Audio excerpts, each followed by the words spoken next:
Hi everyone. Welcome to the Once Upon a Niger podcast. I'm Evelyn. And I'm Lara. Good to have you back here again. We're glad that you're coming back to listen to this podcast. Yeah, and it's episode 5. Yeah. Wow. So today, as we said in the last episode, we want to speak about some women of Nigeria. Yeah. And their contribution to Nigerian history, politics, progression.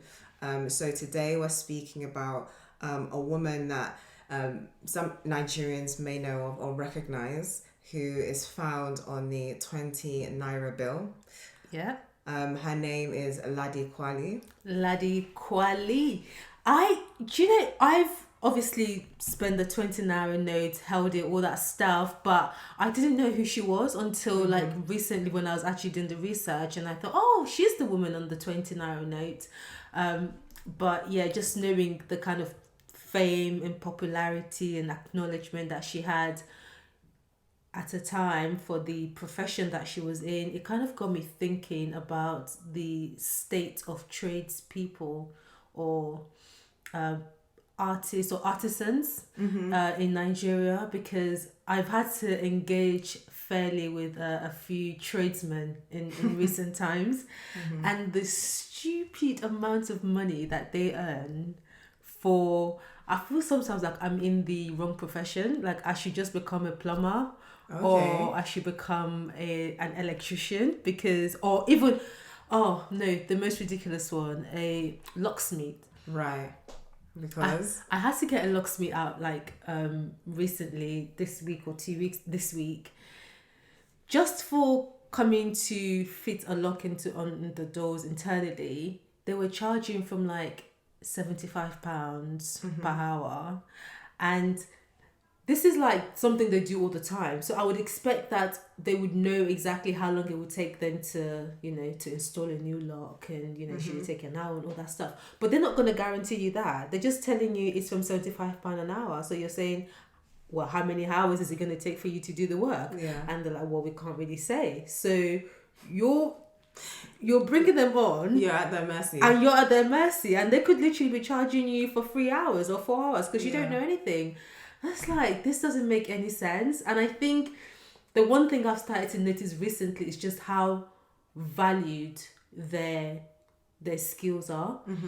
In comparison to, and I compare that to like the times when I've engaged, or when I know people who have engaged with like artisans, or even sometimes the complaints I hear, and knowing how artisans are treated generally in Nigeria. It's like, there needs to be more pride in that profession, because when you call these people and they're telling you £70 per hour and you say, sorry, I can't afford it, they're not begging you to stay. They know that when you go to the next person, they're probably going to charge you. So I'm just like,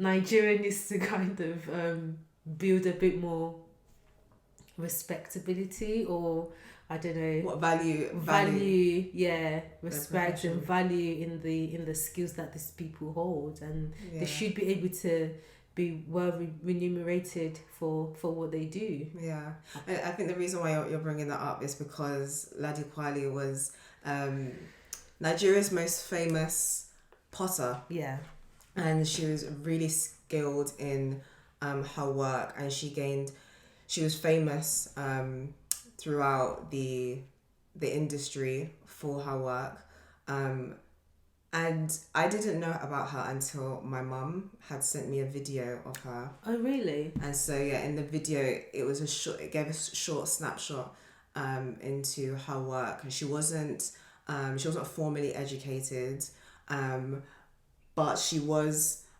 given a doctorate. She was made a doctor by university in Zaria, and I recognised that her voice was lacking a lot, and there wasn't a lot of research on her beyond her proximity to the man that had actually helped her in her journey and provided her with some more training. Who's Michael Cardew, who was sent by the British government during the colonial times to set up a ministry for he was an officer of pottery, I think. A pottery officer. Yeah. which I also thought was quite a peculiar Well, that's the role thing. to have. That's the thing, you see, because like pottery in the area that Ladi Kwali came from was a common occupation. Like there were loads of women who made pots and used the local techniques in designing pots and things like that for general use and also for design and fashionable items and things like that. So. And Ladi Kwali had been trained by her auntie. But I guess, if you're skilled and experienced and talented in a certain area, you're going to be set aside, no doubt, from your peers. And her work had been recognized locally by reputable people. So I think even when Michael Cardew, the way he got to know about her was he visited a particular palace and he spotted her pottery and inquired about her, and that was how the connection was made. Yeah, the Emir of Abuja he visited that palace because the Emir of Abuja had I guess so that there's one thing, there's internally her work had been recognized by prominent and important figures in Nigeria, and because of that, when Michael Cardew went to visit the Emir, he saw the work and was, intrigued, who has done this great work. He probably thought it was a man. Yeah. And then, got in contact. Given the fact that he would have thought it was a man, given the fact that he was training, and he set up the centre, but by the time he came to see the Emir of Abuja. I'm not sure. I think it was afterwards. Yeah, I think it might have been afterwards because that's what the general narrative shows. But he recognized her talent, but then I think he also, what was demonstrated there was also the fact that because she was making pottery using the local techniques and things, and he had more of the Western skills and ideas of making pottery, and I really loved the way there was an infusion of the way Ladi Kwali infused the local techniques methods and the Western methods into her pottery eventually after she was trained by Michael Cardew, and that really stood out and that just gave her more prominence. It also speaks of the kind of collaboration that is required in the arts for you to have the kind of improvement and progressive ideas, because even now I'm thinking I'm sure in Nigeria there are loads of fantastic artists, tradespeople, people making things with their hands that are not gaining prominence, but they just need that exposure. They need that collaboration, because that collaboration partnership takes you a long way in your field, and that was something that Ladi Kwali was able to take advantage of, or she was fortunate enough to have somebody invest in our arts that. But I think that's something that is typical of many artists from the global south anyway. I think unfortunately it's difficult because when Nigerian artists, whether it be crafts people, whether it be in music, books, actors, we do value our own art, and we think our own work is amazing and it's worthy, and we love ourselves. But then in terms of getting the work out onto a global stage, there has to be some proximity to either the English speaking world or Western artists or institutions. Some sort of foreign allyship. It's interesting you say that, because I remember somewhere, reading somewhere or hearing someone say something along the lines of, particularly with novels, the sort of novels that have gained prominence from African writers are the novels that have infused the kind of Western and African. So it's either this person in the diaspora going back home, or someone in Africa coming to the Western world and telling their story from that perspective. You rarely ever get there are loads of stories that are predominantly based in Africa and all that stuff, but they don't gain the same popularity, or they don't get celebrated as much as the ones that have sort of infused, someone like Chimamanda Adichie. I wonder if, to be fair, that's our mention of Chimamanda. I feel it's on every podcast. Last week it was a quote, and this time it's no. But again, to be fair though, no, when she wrote The Purple Hibiscus and Half of a Yellowstone, that is an authentically African story. There was no... But even there's always some commentary. There's always some commentary on like some post-colonial commentary, because she's writing, there was a lot of commentary on Catholicism and religion, which was, quote unquote, brought to Africa by the white man, right? So then you have that layer of commentary on it. So I think with a lot of popular quote unquote post-colonial writers, I don't think they like that phrase, but for lack of better phrasing, there's always an underlying undertone of I can see that.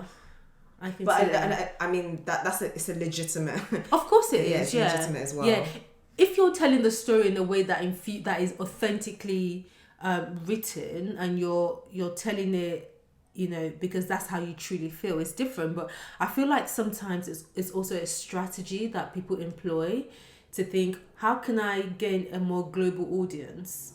So I'm Sade in Lagos, Nigeria, or Ibadan, Nigeria, and I want to write a book. I want to make art. I want to make a painting or something that is artistic, and I want to gain global relevance. What's the quickest way to do that?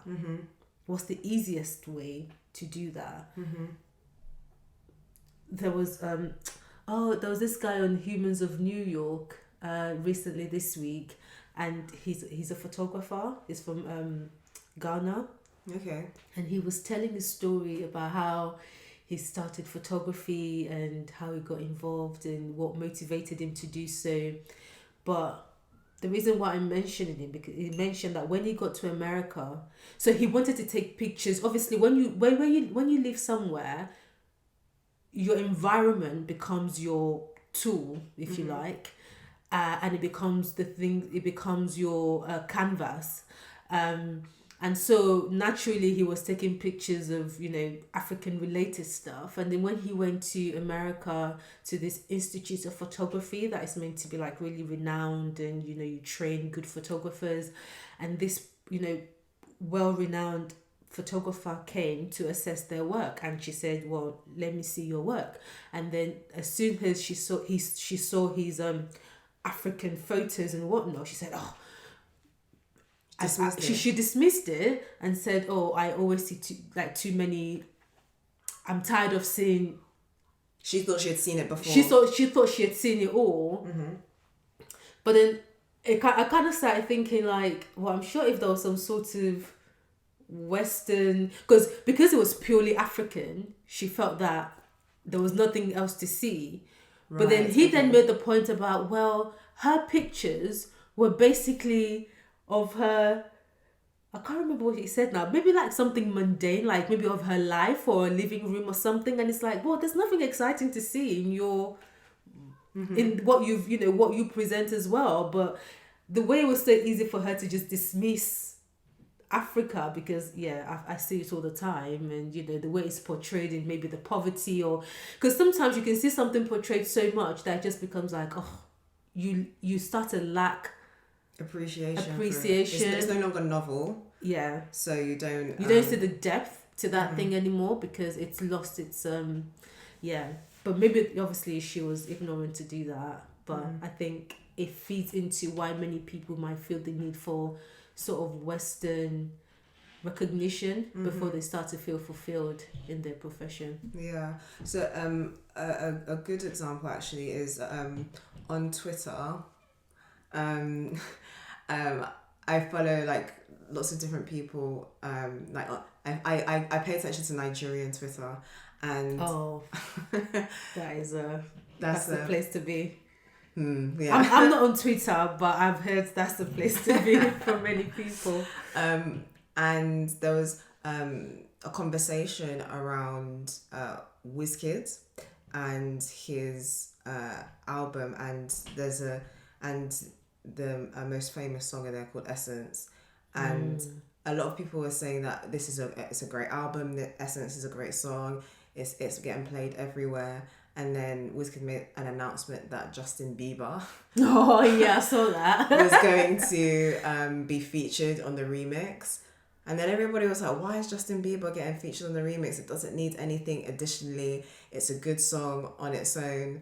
And then there was a conversation around, you know, the strategy behind getting Justin Bieber on a song. I feel so it's almost similar with I think Justin Bieber was on another famous like reggaeton song, Despacito. Okay, I don't. And that was like there was a Spanish version, Right. fully Spanish version, and then Justin Bieber came with So random. yeah, Justin Bieber effects, you know. Yeah.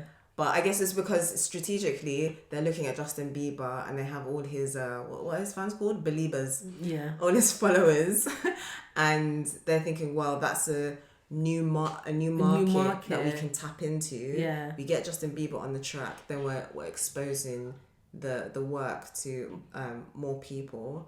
And then somebody really funny said, it was like somebody was like, Nigerians, you need to close your borders. Like protect your music, you know.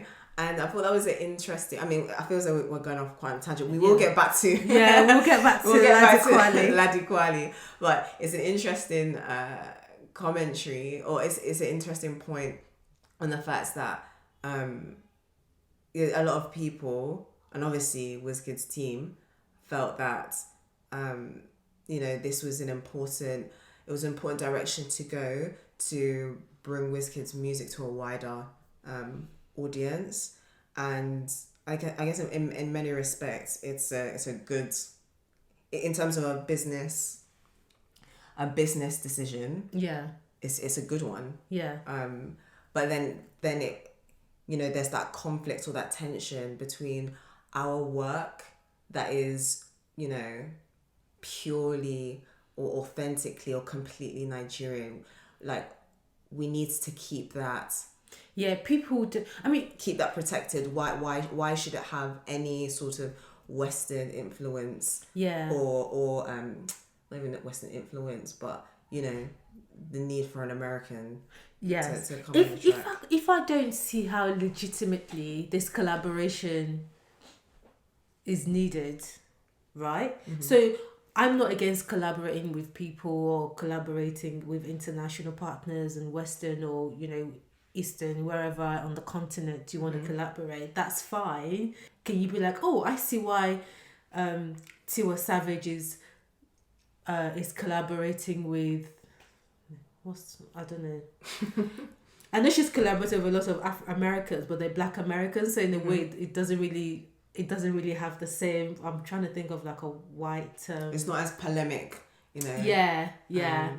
So maybe, oh goodness, I'm really out of this urban I don't even know what example to give. But like some random person like Eminem. Yeah. Goodness. I don't know. I don't even know if Eminem still sings. But yeah, Eminem, for example. Yeah. And you're thinking, what? Yeah, you know, random. If it was just like really random like that. But if like, yeah, you know, she's collaborated with somebody and you can see what the connection is, then that's fine. So that's the way things work with all collaborations. The world is a global village, to be honest, and these things are only going to happen more and more. But I think where I have an issue with it is where until that collaboration happens, you don't gain this sort of acknowledgement and relevance.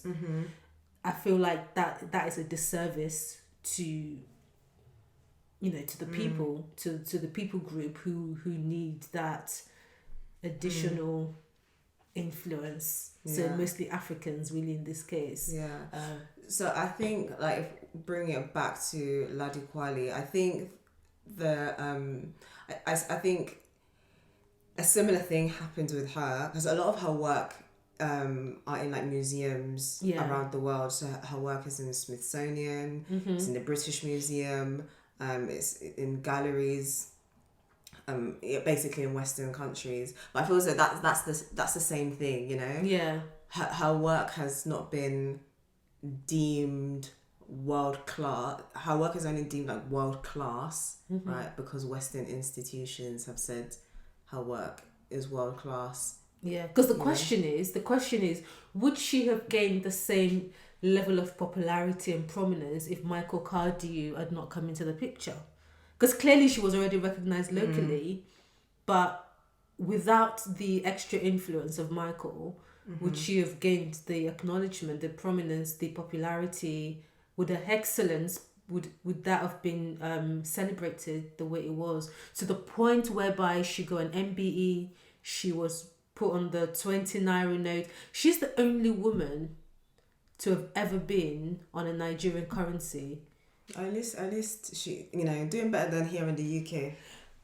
Well, tell me about it. Yeah, because I think I know there's been like fights for like many women to be acknowledged. You mentioned Jane Austen earlier, where they've been trying to get her on one of the current one of the bills, one of the bills. But I think it goes to speak of how relevant she was at the time for her to be put on the 20 Naira note. Because if there were lots of other women on different currencies now, then I'd be like, oh, it was just a thing that was done at the time. But I think that in itself, it's a significant thing. And I think the fact that, like you mentioned earlier, we're struggling to hear a voice, to know who was she really. Now, we know she was a potter, and we know she got this and she got that accolade, but I haven't seen any writing of of her, of how she learned this trade and what motivated her, what she was thinking, what inspired her art. Because many, like I said, this was a common profession in where she came from. People were making pots, and pottery was a general craft. But she was excellent. She stood out, and it would be interesting to really. I think it's because there's a general. I feel as though there's a. I don't want to say disrespect, or perhaps disregard. It's pottery is just seen as one of those crafts. I just feel as though, unfortunately, it's just not as respected as other art forms, because I think that's pottery is generally viewed like that in like many parts of the world, even here in the UK. I mean, how many potters do you know? Prominent potters do you know of in the UK? But is it that we don't know of them because we're not really in that space, as opposed to you don't know of them because would it be? I'm sure if we had done some research into like famous British potters or something like that, I'm sure we would get like loads and loads of. Well, I say I'm sure, but based on just general observation, it wouldn't be that hard to find information about them. And I think this lends itself to what I was saying earlier about craftsmanship in Nigeria generally, and the sort of value that we find in these things, because even electricians, plumbers, you name it, builders, I don't know, whatever, people often complain that all these artisans, they don't. But I would say that those are two different things. So the list you've just given, those are like tradespeople, things that that need to be done around the house. But I would say that Ladi was like a potter. She's on the. So I separate tradespeople from artisans and crafts.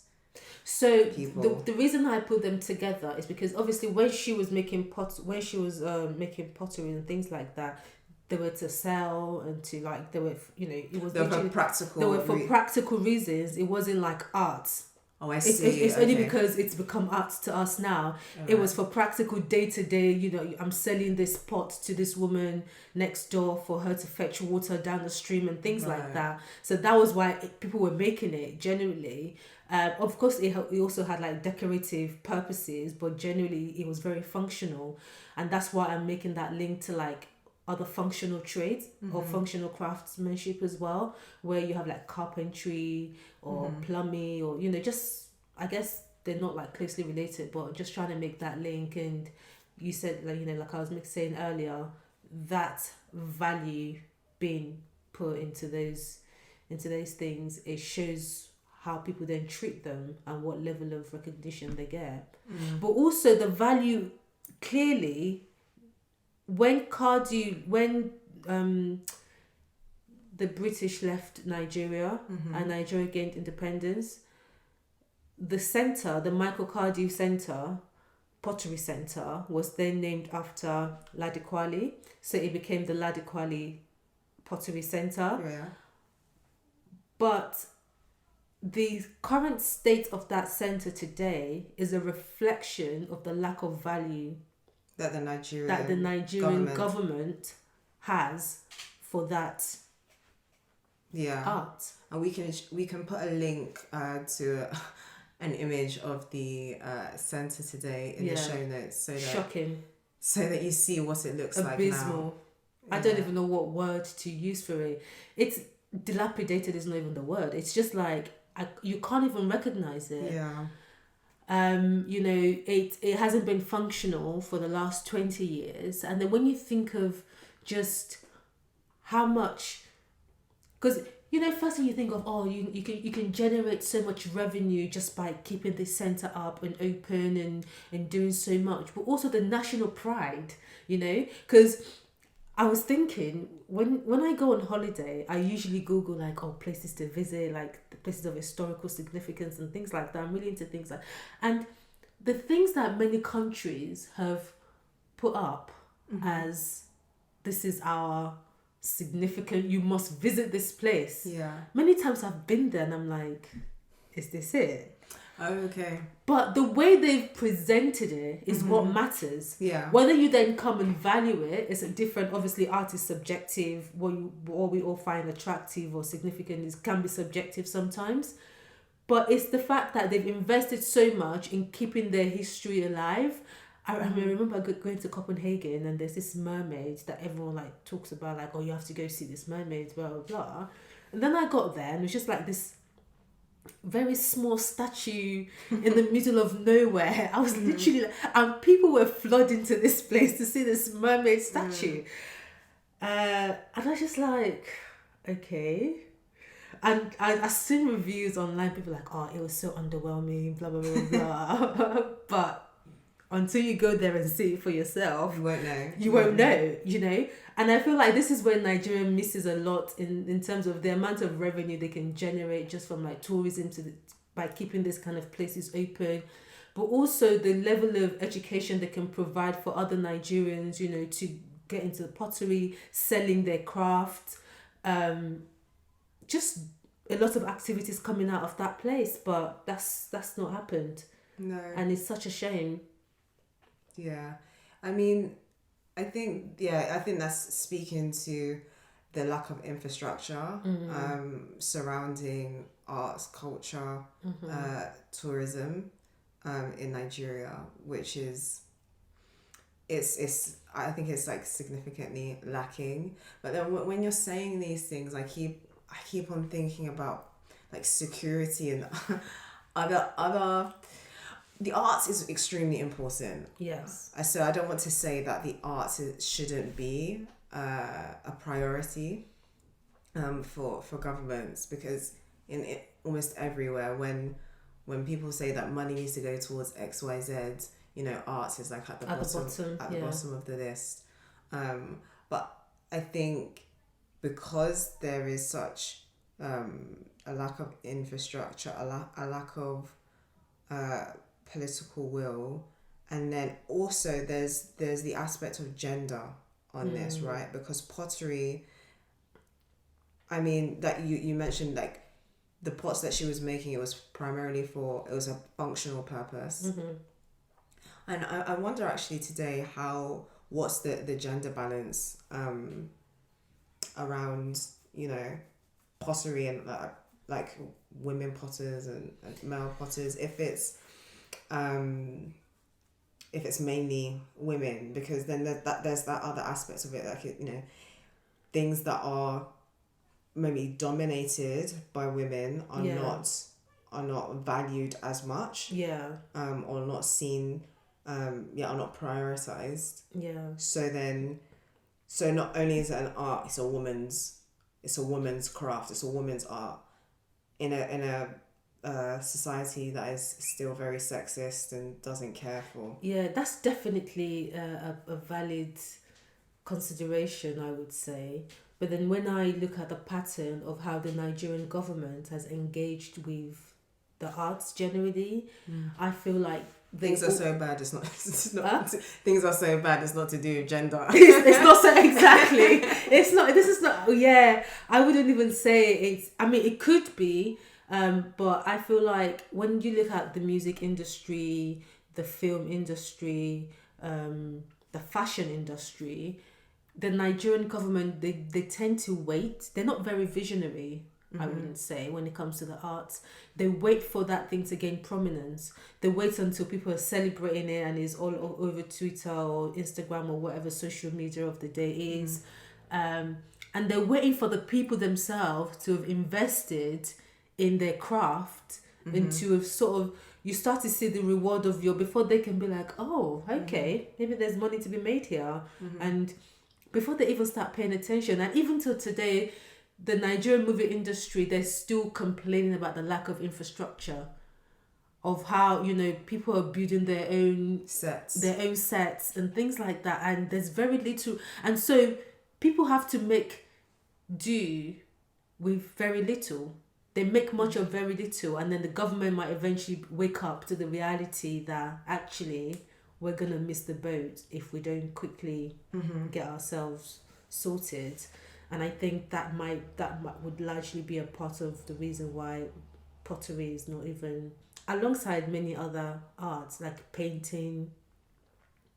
The people that I know who are painters in Nigeria, many of them have had to make use of social media. The Nigerian government they don't care about your paintwork and your artwork and things like that. Or you have to have come from a privileged background to get for your work to be seen by influencers. So I think that you know, going back to the point of would we have known about her work had it not been for Michael Cardew or even the Emir of Abuja, they are influencers of their time, and I suppose there needs to be some thinking around, or because I think now actually for like our generation, and like I think, you know, social media is a great leveler. So definitely. So now, you know, there are so many Nigerian artists, or just Nigerian creatives as a whole, who can get their stuff seen online, and we need, and I think it is going on, but more people who are like prominent, like, you know, giving a cosign to artists who don't like creators who don't have that money or that network to get for their work to rise to the top. No, definitely, I agree with you, and I think of the likes of what are this children group called? I mean, just when you think of how Nigerians have made use of YouTube and Instagram to push out their arts and their work, and how that has really helped them to gain, you know, if many of them, it's a livelihood for them, they're making money from these things, whereas if they're just being limited to the Nigerian infrastructure, it would be a calamity. And that was when Nigerian banned Twitter. Many people have to be like, our livelihood is on Twitter. Yeah. I know a lot of nonsense happens on Twitter, but people are making money on Twitter. A lot of Nigerian youths and adults are making money on Twitter. And so as a government, you can't not provide the infrastructure we need to thrive, to succeed.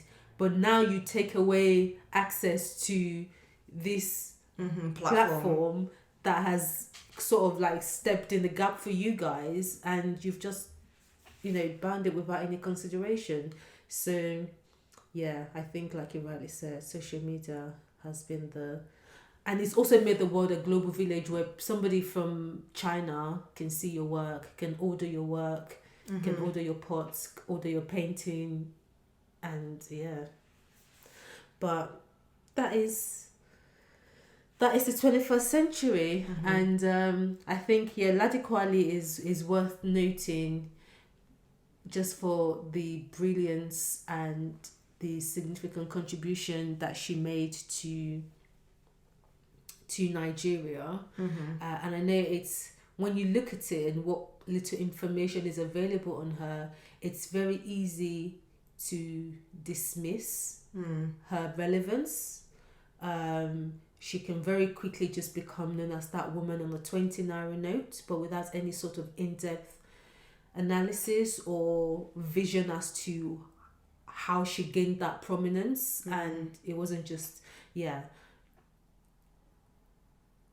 she's our woman of she's the main woman of our episode today. Yeah, and I think she gives a really good starting point to just thinking about how we need to engage better with local artists, and giving them more recognition and matching them up with influencers so that their work gets seen by a wider audience. That's a really key thing. So I'm really glad that I found out about her. I mean, I don't know when I'm going to use a 20 Naira. I was trying to look into my travel pouch and see if I could find a note from my last time I travelled to Nigeria, but who would even use a 20 Naira note? Like, how often are you using that now? I mean, obviously since inflation and whatnot, at the time, 20 Naira was like one of the highest denomination, but now I'm not even sure what you can purchase with a 20 Naira. Yeah, that's what I'm saying. So she might even no longer be, because I'm sure there were people who were on there was a 10 Naira note, a 5 Naira note, and I don't know if they're actually still in circulation.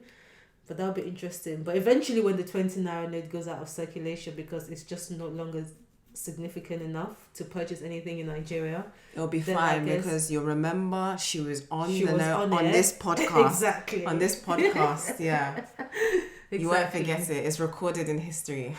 Exactly. Well, so then we've come to the end of this episode. I hope you enjoyed it. Follow us, guys. Encourage us. If you've learnt a thing or two, share with your friends and family. Follow us on YouTube. Subscribe to our channel. Follow us on Instagram for more content. And yes, we will see you in the next episode. I keep on saying we'll see you instead of you'll hear us. Maybe we need to start doing a video. We need to start adding video to our pod, Maybe that's something to consider in the future, but for now I think our voices will have to do. Yes. All right, speak soon. Bye.